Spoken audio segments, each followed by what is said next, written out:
Welcome to Poets from the Neighborhood. I am VeerajaR. And I'm Becky Campbell. We hope you'll enjoy the poems we'll be reading today.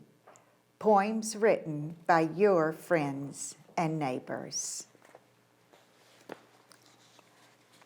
Today, I will be reading poems in memory and honor of my mother, Susie Sims Irvin.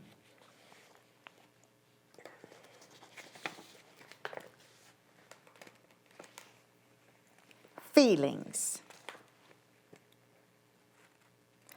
Up and down their spiral staircase, they play beneath this smooth exterior that you and I call me. Naked little gremlins running their gamut, just out of reach, playing havoc with my controls.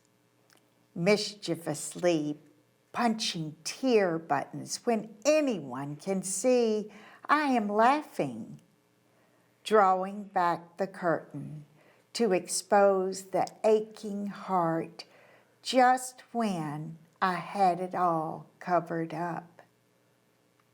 There now, you see they have fallen and are hurt. After I had warned them, they were getting too close to the edge. I used to nurse them, protect and soothe them, keep a tight leash on each one of my feelings.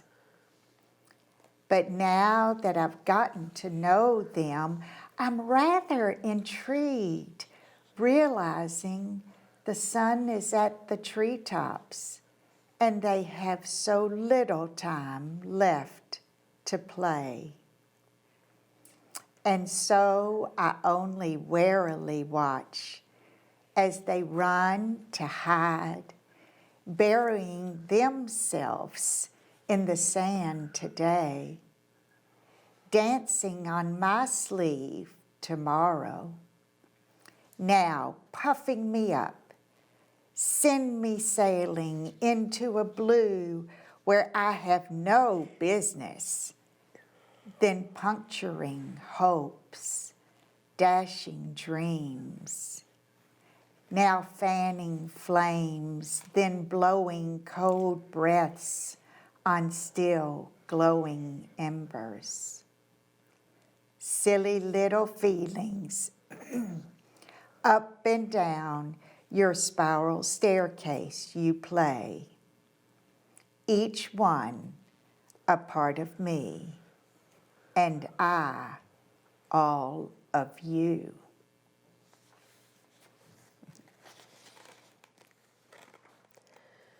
Today I'll be reading poems in memory and honor of my mentor and the executive producer emeritus, Dr. S.R. Lee.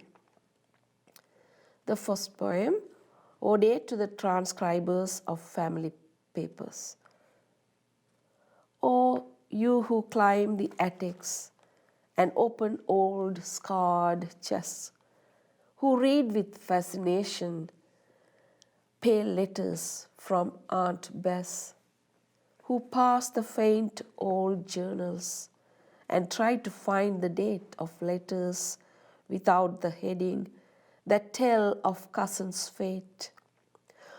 O readers of the faint page with water spots, split folds, I know your fingers queer to begin to copy bold the legends of your family, or secrets long unknown, who came, who went, who never wrote, who found a graveyard bone. Hole in my shoe. I'm so glad you noticed, and yes, I do know there's a hole in my shoe on top of my very big toe. It's related somehow, though I'm not quite sure how, to that mole on my shoulder, the crack in my nose, my front yellow tooth, the hair on my chin. That hole in my shoe is a friend of mine.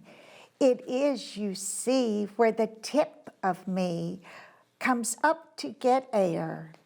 When the steps are too many and the breaths too few, something has to give.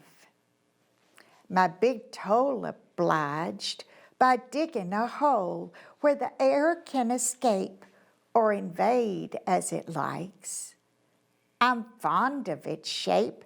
Looks like me, don't you think? One of a kind, friendly, frazzled, worn smooth, clear through to the top. My toe can see out. We converse now and then about how things look through the fine view from down there. I really didn't know, it certainly didn't show, that my secrets leak out from that hole down below.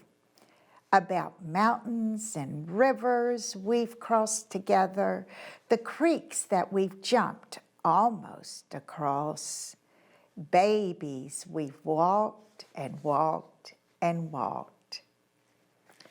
I really couldn't talk to the rest of myself without that good hole in the top of my shoe. It puts me in touch with a toe that gave all just to poke through.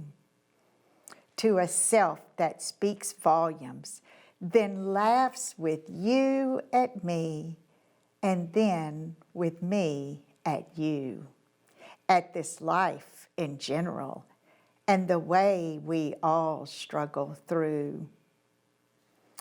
Make certain, dear friends, when we round that last bend, that you pay your respects through a good hole in one of my old worn-out shoes, right on top of my very big toe.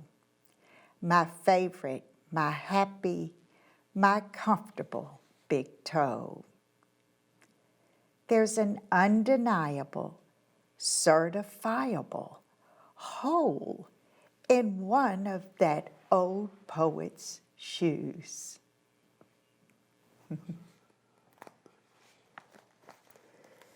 Enduring by S.R Lee.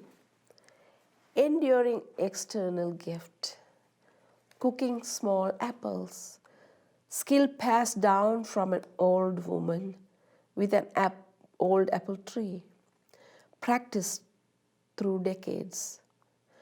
Whenever an apple tree grew close, the young woman repeated the gift, and in time grew old herself, still cooking small sour apples into sweet applesauce. An external, easily given gift. The many internal gifts bequeathed by the same old woman, endured through the decades, making the applesauce blessed. Our flight. A white butterfly undoes its wings against the weathered wood of the porch railing, lays them out flat on the cool mist of first light. Clasp and unclasp two praying hands, morning's rebirth of all living things, reaffirmation of lifelong addiction to this time, this place. From temple eaves, wild birds sing, crickets call. Our world inscribes its praise across the white velvet of butterfly wings. Until a clearing is spied ahead and beyond, our new space. Book our flight on white butterfly wings.